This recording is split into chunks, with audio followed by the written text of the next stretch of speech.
Have you always wanted to start your own business? Do you have an innovative idea or an invention, but just don't know how to turn it into a company? Are you already in business and need some help growing? The BRF's Entrepreneurial Accelerator Program can help. At EAP, we work alongside you, helping you with things like financial modeling, funding strategy, pitch preparation, and marketing strategy. So what are you waiting for? Go to eapla.com today and set up a time to talk with our team. Let EAP help you launch or grow your business in North Louisiana today.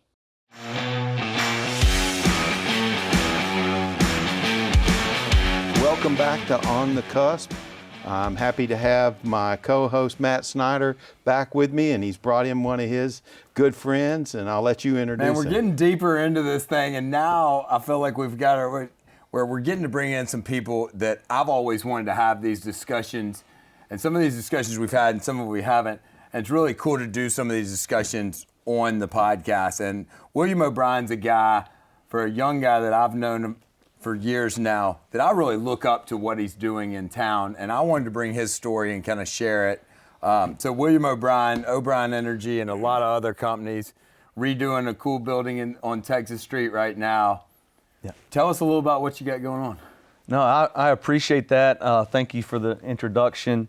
First of all, I appreciate what you guys are doing for the city. When Matt gave me a call a couple days ago and asked if I would visit, we were going to be talking about Shreveport and entrepreneurship. So two topics that are really, really near and dear to my heart, and that I have a passion for. And I want to thank you guys, because what EAP is doing and what you're doing for the city, it's huge. To have fun events like Crawfest and things of that nature.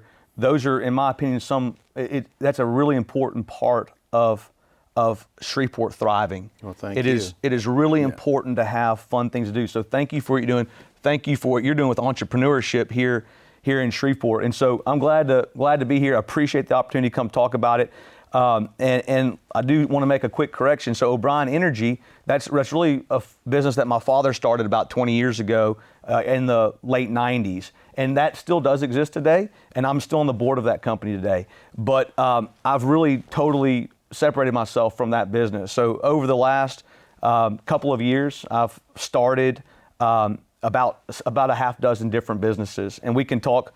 Yeah, we could talk 30 minutes about each one of them. But I also want to spend a lot of time on Shreveport, because that's a topic that's really important to me. And see, I tell people that all the time. You can be successful in Shreveport. You do not have to go to Dallas. You do not have to go to Houston. You don't have to go to California. You can do it right here. Absolutely.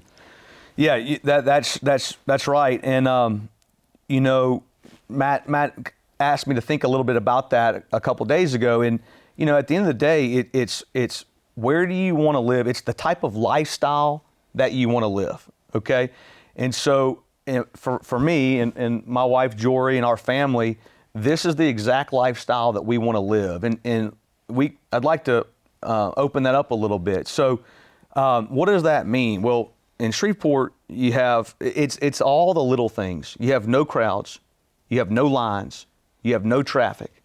Okay, let me give you one quick point. We like to go play on Fridays or Saturday nights, take our 4 kids and maybe call up a few couples, a few friends of ours, and we'll go play tennis at Piermont Oaks Tennis Club. We'll have lunch, we might have a glass of wine, we'll play tennis, our kids will be running and playing, having a good time.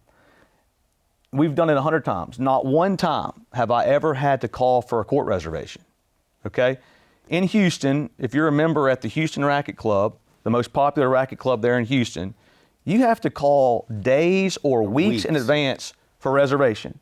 Your kids can't run and play around the club with other kids. You can't just drop in and put your kid in. They have a child care program there where there's a sitter that will watch your kid while you play tennis. It's really simple things like that. When you look at the cost of living in Shreveport and you look at the easy living, you look at how easy it is to get around from your school, your kids' school activities, to your church, to your work, it is a really easy place to live, and the quality of life is fantastic. So let me fight you on this. Yeah. All right, I'm going to play devil's advocate, and you know I don't believe this, but let's just play. Yeah, William, because it's an impossible place to make a living. Yeah. It's easy to get in everywhere. There's no lines. Nobody's at the tennis club because, man, it's so hard to make a living. Nobody can afford it. Yeah. Tell me why I'm wrong there, because I know I am. Well, I mean, we're 2023, right? You can nowadays we work remotely, right? This is a podcast here. Right. You know, I can run my business from my cell phone and my laptop, and I can do it wherever I want. So it doesn't matter if you live in Shreveport or you live in New York City or Dallas. But I can run that business no matter what city I'm in. So what kind of quality of life do you want? Oh, that's That it. Right. is- So yep. so I can get anywhere in Shreveport in 10 minutes. If you live in Houston or Dallas, you can't make it to the second exit on the interstate in 10 minutes. Right. So if you start to look at the efficiency and the productivity of your time of living in this town, you can do so much more by living in a smaller town that's just more convenient. Well, the quality I gave of life up is the better. corner office in Washington, D.C. to come home to Shreveport, right? And I'm really happy that I did, because exactly what you're saying, the quality of life is better. I can be anywhere. There is no traffic here. There's no traffic. I was is. in Dallas looking at a artificial turf installation company about a month ago. And we were looking at the timeline of the crews for the day. Mm-hmm. Every day those crews were spending 2 to 3 hours On the road. to get to a job. So when we were looking at that in Shreveport jobs, we're like, well, we could finish jobs a day earlier than you're finishing, just based on the amount of time we're saving our guys getting to the job. Yeah. So I mean, that's real. But you've also done well in business in doing things that are Shreveport businesses. Talk a little about that. Yeah, I can. You know, we can talk a little bit about the downtown project, the Cooper's Corner, which is a real estate development project. But, you know, I think one great example of here, local, Shreveport, North Louisiana, is our solar development business. So I believe that in conjunction with our co-development partner, I believe we'll probably become the largest, if not one of the largest, utility scale solar developers in the state. And this was just a real simple concept. You can look across the river, you can look across into Texas, and there's all kinds of solar development projects going on. But that market was already pretty developed, and they had started years ago. And we look over here in Louisiana, and we could tell that the sun shines just as bright here in Louisiana, and our land values are lower. Well, for solar development, if you have lower land values, that's good, because it's a cheaper cost of development, okay? And so we just simply looked at Texas, saw what was going on, and said, why are we not doing it right here in Louisiana? And so we were it was a virgin market. We were a first mover in this market, and we put together 8 projects. And just last year, in September in 2022, we permitted 8 different utility scale solar development projects, over 2 gigawatts. And we're doing it right here in Louisiana. Wow, that's so amazing. you know, it's just looking at Texas and going, well, why are we not doing it right here? Right? I mean, dude, I that's tell awesome. people all the time, you can do it right here in Louisiana, probably cheaper than you would if you were trying to do it in Texas. And Absolutely. you're creating jobs in our city. Absolutely. Yeah, for solar in particular, there's tons of jobs initially with the construction. Longer term, there's not as many jobs for solar. It's a lower operating cost power generation. But yeah, initially there's huge construction job growth. So when you generate that power, just out of interest, is that power being utilized in our area, or are you sending it out? How does that work? Yeah, I mean, physically it sends out from the source, right? But ultimately that power, you sign what's called a PPA, a power purchase agreement. And it's just an offtake agreement to sell your power downstream. And nowadays you have what's called virtual PPAs. So we could sell our power to Google, to FedEx, to Amazon, to municipalities, to plants on the coast, sand plants or fertilizer plants, any industrial end user. So you can sell that power. You don't have to take your power and sell it directly to that utility. Your power is going to go onto that transmission line and that's where it will start. But you can sell your power downstream to hundreds of end users. Wow. And you can generate it right here in Louisiana. I mean, You can, right? And you're a heck of a lot greener. Right. And let me tell you actually, and I did not get into solar development. It was not politically motivated. It's commercially motivated for a lot of reasons. But if you think about this, if we generate power from the sun right here, and we use that power right here in our state, that then allows us to export more LNG, more natural gas overseas. So it strengthens our country, it strengthens our state. We make, it increases our parish income taxes, taxable income. It increases the state's income. So there's a lot that goes into it, but I'm a big fan of using all forms of power, fossil fuels and renewables. And you'll talk to folks on two sides of the aisles that say just fossil fuels or just renewables. At the end of the day, it needs to be a blend of all of them. And so I'm a supporter of all forms. Well, when you're able to make money selling to people outside our market and bring it home to our market, great for our state. I'm a fan of that. Yeah, big time. I appreciate you doing that. And I mean, that's big. And we got to keep trying to come up with. How does a guy like you inspire the next generation? How do we keep some of the William O'Briens, Matt Snyder's home in Shreveport? Because I think that's a thing we're struggling with. I mean, it's just a part of who you are, who I am. Unfortunately, I don't know Dave very well, but I'm sure who you are. But it's just a fact of being involved in the community. Right. You can't just make some profits and leave, or you've got to be involved. So just about every day of the week, you can find me at the downtown Rhino coffee shop. Yeah. And I talk to young men. I talked to a guy last week that's a young electrical guy that says that he wants to have his own electrical company in a few years. And we talked about it for 20 minutes. But on a daily basis, I'm involved in the community. I'm around. I'm happy to talk about business. I'm happy to talk about Shreveport. I'm happy to help young entrepreneurs or young business guys. But it's EAP. Folks got to find a mentor, and folks have to find resources such as EAP, or just talking to folks like you and me. So, What are things? Okay, me and you're good about talking about all the good things. Yeah. What do we need to? Let's put some on our shoulders. Yeah. What do we need to get better at? As a city? As a city to make.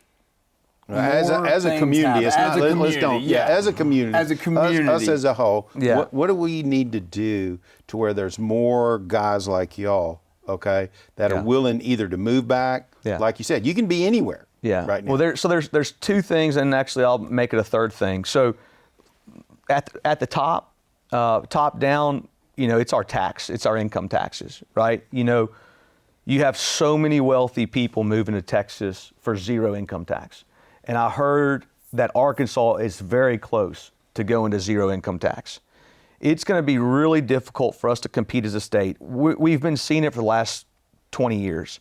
People fleeing our state for income taxes, okay? We have a lot of resources here. Our energy, we have a lot of energy resources. We can have a better tax structure. And let me tell you, it doesn't have to go to zero. But if the difference is 0 and 7, that's enough incentive to move. If it's 3 and 0, that may not be enough incentive to move, okay? Yeah. So at the top, we do need to address income taxes. I agree. I believe. And I think there are some really forward-thinking state legislators right now today that are taking on that battle. Now, they may not win this year. Right. Okay? But I think they're working hard. That Arkansas thing may put some more, that may make it go a little faster. But I'm impressed that there are some right now today. All right, that's a good number one. That's a number one. What's number two? All right, so I'm gonna switch my order of 2 and 3. I'm gonna leave the bad one for the last. So the second one is, what you're doing with Crawfest and things of this nature. In my opinion, and it's the same thing I felt about the restaurant business. If you look at the restaurant business, everybody will say, having a successful restaurant depends on food, service, and atmosphere. Yeah. Okay. And I always moved atmosphere to the front. Yeah. Okay. I actually can be okay if my burger's a little overcooked and it's a little slow, but if I'm having fun, that's right. If I'm enjoying my atmosphere, then I'm going to go back to that restaurant over and over and over again. When we travel, so many times I don't remember really what the food was about. Yeah. I remember Did the you have place. fun? Yes. Right. Yeah. Yeah. So that goes to Shreveport. So it's got to be a fun place to live. And when you do things like Crawfest, and we have the Highland Parade, and I love the Red River Revel. Yeah. And my wife and I like to go to date night at Robinson's Film Center.